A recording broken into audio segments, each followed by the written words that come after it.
guest today is High Chief Umoru Darlington. He is a security consultant, and it's such a pleasure to have you join us this morning, sir. Good morning.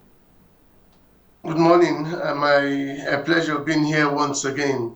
Thank you so much. So let's hit the ground running, shall we? First question. How can organizations assess the impact of cyber threats? Basically across the world at the moment, it's everybody is gone down the use of technology. The physical and the human assessment is no longer in vogue. There are various technological equipments that are used now, planted.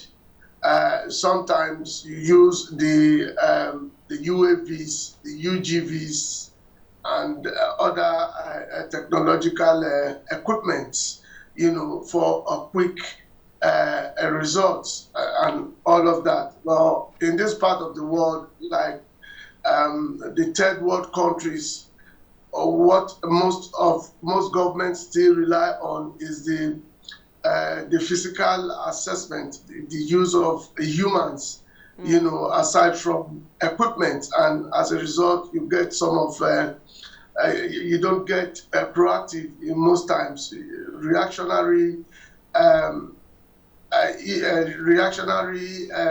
position is what some of them suffer from as a result of the use of human assessment, aside from delays, aside from slow level. There are also the human weakness and all of that. All of this come as a result of disadvantages of using human. And so the modern technique now is the use of high tech, which has to help in planting equipment in places and using equipment in places, for instance, to gather intel and all of that. Very well said. Now, before my colleague Olumide comes on board, I'd like to ask though, based on your explanation, is it then possible to completely eliminate risk? Function of human existence. So how do you completely eradicate risk? Okay. I don't know. It's like saying you want to eradicate corruption. Corruption is a function of humanity. Right from the days of Adam and Eve, we saw corruption. So right from the days of Adam and Eve, we also suffered risk. The risk of God telling them, don't do this, and if you do this, this is what it will be the implication. And then they attempted and had it, and they were suffering for it today. So risk is a function of human existence. And so I do not understand why that question has to come. Yeah, but I mean, you gave an answer. I mean, for the first time, you described what happened in the Garden of Eden as corruption. This is the first time I'm hearing that. But let's find out what Olumide is going to say. Now, since you've said that it's almost impossible to eliminate risk, let's talk about risk management, which brings me to my question. What role does risk management play in compliance with regulatory requirements? Well, that is where you have, when you talk about proactiveness, because risk is a function of human existence.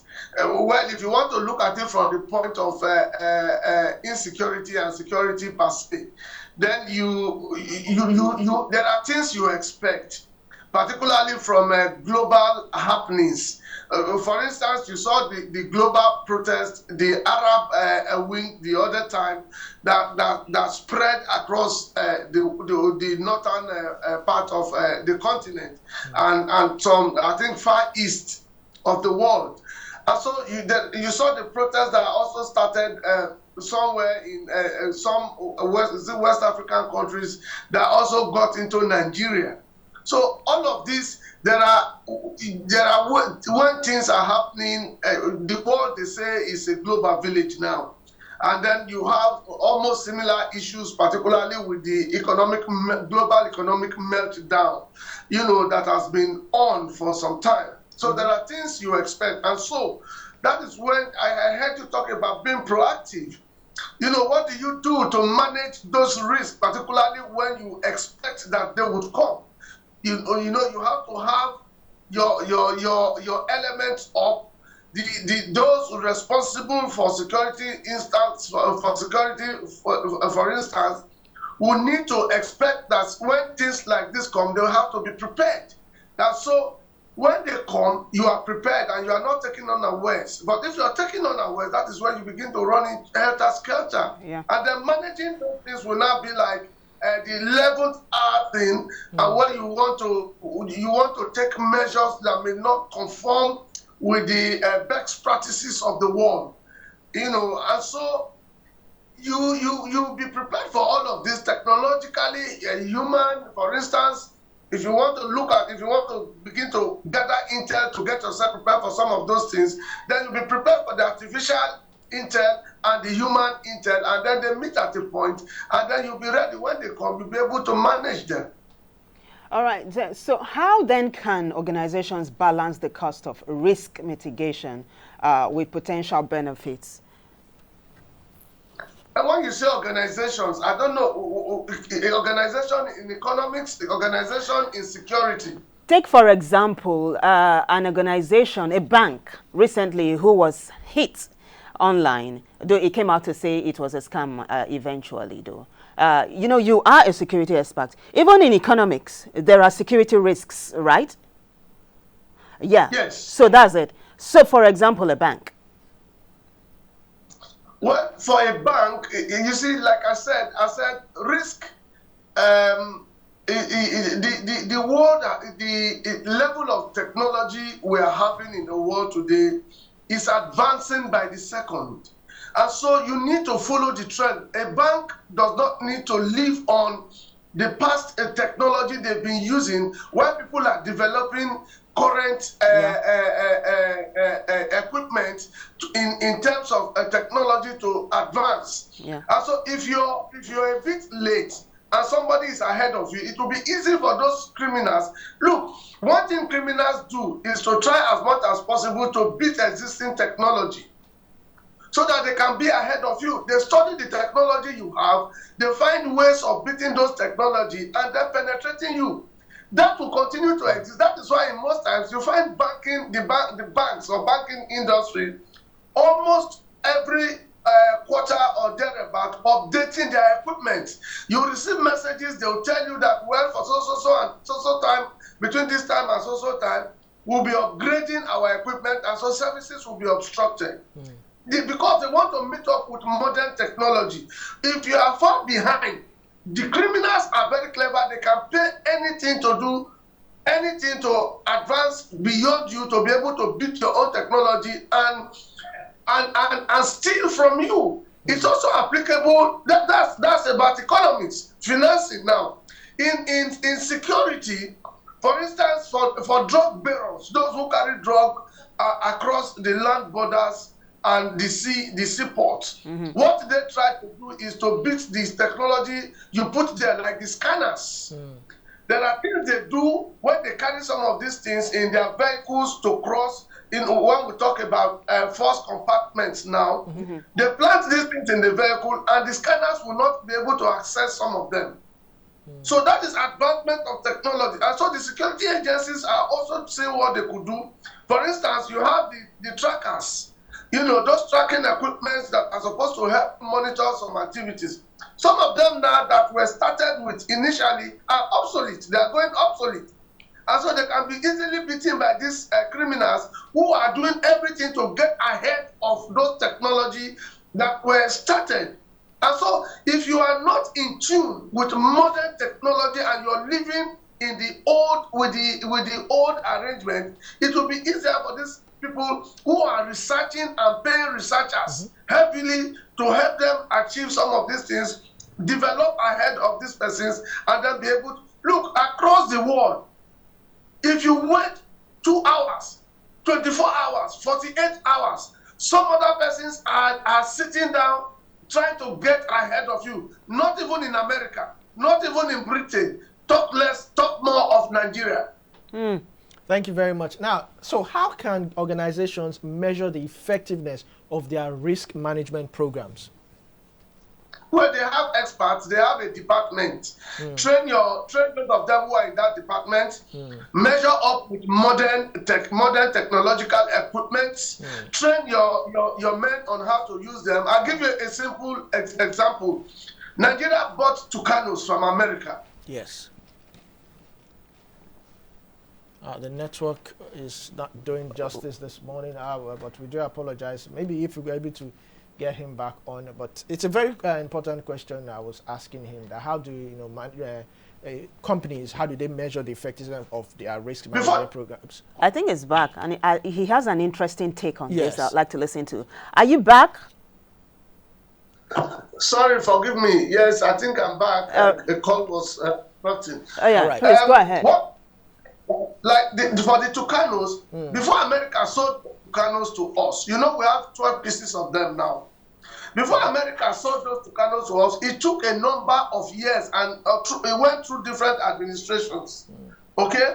But what they tried to do first, our pilots had to go to Israel, they had to go to America, they had to go to some other countries to learn how to fly those Tucanos and apply them. They also sent men in the technical department to go study how best they will be able to maintain or handle some of those Tucanos, at least at the elementary level. And then a lot of best. Wow. The network again has done it. I do hope we are able to get Chief Darlington. Okay. Who will be and all of that training. We're also giving formal training as far how to handle the Tucanos. Okay, so this is just a simple example. You have a department, for instance, in the banks, whose responsibility is on technology. You need to be training them regularly, send them out to get a proper training to be able to get used to the modern equipment and the applications. And so you must be up and doing at all times. Fantastic. That's very well said. I mean, in the papers today, one of the headlines was that President Tinubu said kidnappers, bandits must be exterminated. Now, this is my question to you, both in economics and security. How can risk management be integrated into the decision-making process at all levels? I'm sure the federal government is aware of this question you just asked, and then they have those responsible for all of that. But whether they are up and doing is another kettle of fish. It's not enough to have those persons who are supposed to be able to manage all of that and then be proactive at the end of the day. And sometimes, while you need technology, you also need humans that can actually handle and properly attend to some of those things. Risk management is one of those things that when you have the experts who can actually handle them for you, you'll be able to be there. But it's not about hiring or getting consultants who will not, for the sake of giving employment to your people, and not necessarily getting real professionals who can handle that for you, who are well trained, who are experienced, who are up and doing, who will not be corrupt, who will want to do it according to the tenets, according to the bidding, but when you don't have all of this complete, all these elements put together, and then you continue to suffer a huge risk that could bring you down. All right, just before we go, still on risk assessment and using it to liken this our particular government. In the papers we read this morning that flood is hitting about 28 states. So you begin to wonder whether, the president, whether the state governors and all that, whether they actually make use of risk assessment, team, or whether they have this risk. But let me put it to you. Do you think, looking at all the policies that has been rolled out, from last year till now, the flood and all that, do you think that President Tinubu is surrounded by the best team of risk management?